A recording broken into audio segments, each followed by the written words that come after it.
When it comes to choosing a pet, animal shelters offer plenty of options. In the U.S. alone, there are as many as 10 million homeless pets. These cats and dogs are often turned in by owners who can no longer care for them. But there are many other types of animals in the same predicament. From 14-foot snakes to monkeys to tigers, the exotic animal trade leaves many large animals homeless. Underground dealers sell exotic animals to people who want to keep them as pets.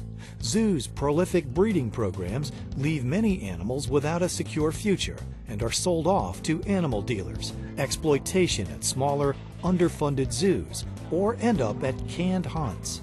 According to the Humane Society of the United States, the exotic pet trade is estimated to be worth $15 billion annually.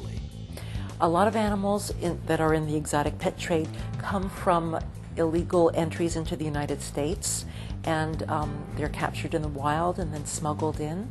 Also, there are people that breed exotic animals here in the United States and then sell them as pets. And thanks to the internet, you can get basically anything you want on the internet, but it's not to the advantage of the animals. When someone buys an exotic pet, they often don't think about all the aspects of keeping such an animal. Things to consider are: how long will the pet live? Monkeys, big cats, and large birds frequently outlive their owners. The legality of ownership, cost of upkeep, diet, temperature, and care. How big will this pet grow? Big cats that are cuddly as kittens become lethal when they are full grown. Over 70% of exotic pets die through mishandling, transit, stress, poor diet, injuries, or illness. The remainder are exposed to the same dangers in pet shops and under the care of dealers. There's a number of considerations that need to be made when adopting an exotic pet. They're difficult to take care of, so you need to be aware of what their special needs are as far as feeding and housing especially. The other thing that you should take into consideration is whether or not it's going to be easy for you to get care for that particular animal. Some areas of the country it's difficult to find a veterinarian that can care for the animal or find an expert that can help you set up the proper environment for that particular animal. Even if a pet owner does consider the long-term requirements of having an exotic pet, they might count on donating the animal to a zoo if it gets too big, or they can no longer care for it. However, most zoos don't accept pets. Zoos spend a lot of money in designing and building habitats for certain animals and certain number of animals, and they don't count on the public bringing them there.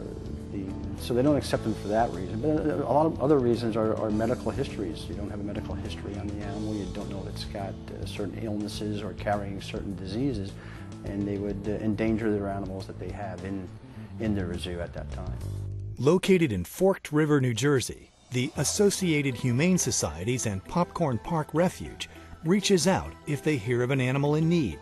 This refuge is home to abused, abandoned, or exploited wildlife, birds, exotic, and farm animals in need of rescue. Many of Popcorn Park's residents came from owners who turned them in because they were ill-prepared to care for them. Others were threatened with euthanasia at other sanctuaries because those refuges had closed.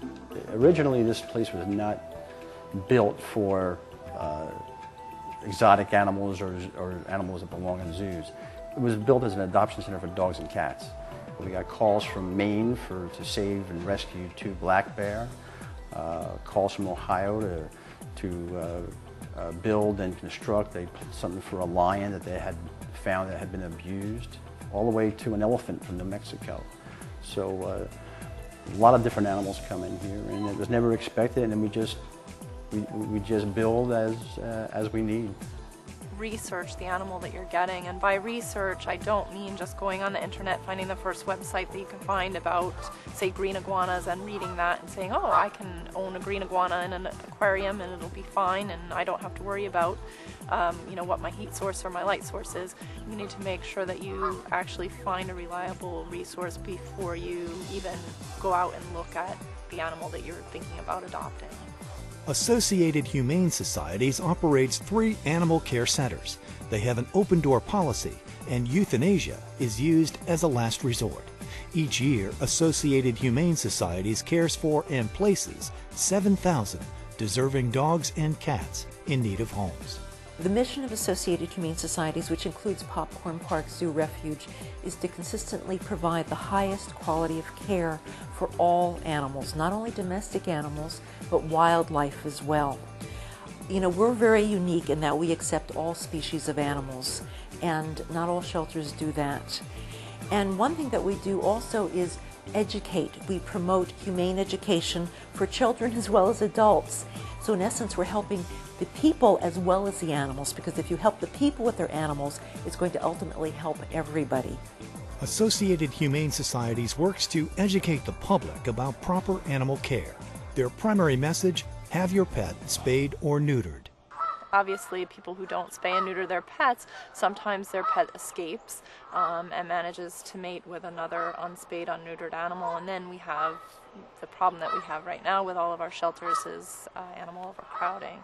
So basically, by spaying and neutering your pet, you're not allowing your animal to contribute to an overwhelming problem that's unfortunately affecting all the shelters across the United States. Associated Humane Societies also runs Popcorn Park Refuge, a home for over 250 injured, neglected, or elderly exotic and farm animals. The refuge hosts children from around the state of New Jersey, where they see the results of exploiting wildlife and exotics by keeping them as pets. Children by nature love animals, and their curiosity to find out more about animals, even dogs and cats like their own, make Popcorn Park Zoo the place to come. They're excited to see tigers up close and personal. They're excited to see lions and the camel. I've never been near a Bactrian camel in my life, so the children love to see the camel and how big she is. Our job here is to teach them the need for compassion, the need for the responsibility of caring for animals, the need for providing help to animals in trouble. That's what we do, and that's what we instill in children that visit here. Associated Humane Societies helps more than 15,000 beautiful, innocent animals who have nowhere else to turn, but they can't do it without you. Please pledge your support today. People can always help by providing donations, by calling up one of our local shelters, seeing if we need towels, food donations, volunteer as a docent at Popcorn Park Zoo Refuge. But keeping us going is really keeping the animals of New Jersey and beyond alive. People who love animals need to donate to humane societies to help these animals. There are many ways they can help. If you're going to have a wedding, we have a program where you can get cards from the Humane Society acknowledging donations from, instead of giving a gift at the wedding, you send a donation to the Humane Society. The numbers of animals coming in have increased tremendously this year because of the economic situation in the country. But we're going to provide care for those animals. We just have to work harder to bring more money in. To help fund Associated Humane Societies, visit ahscares.org.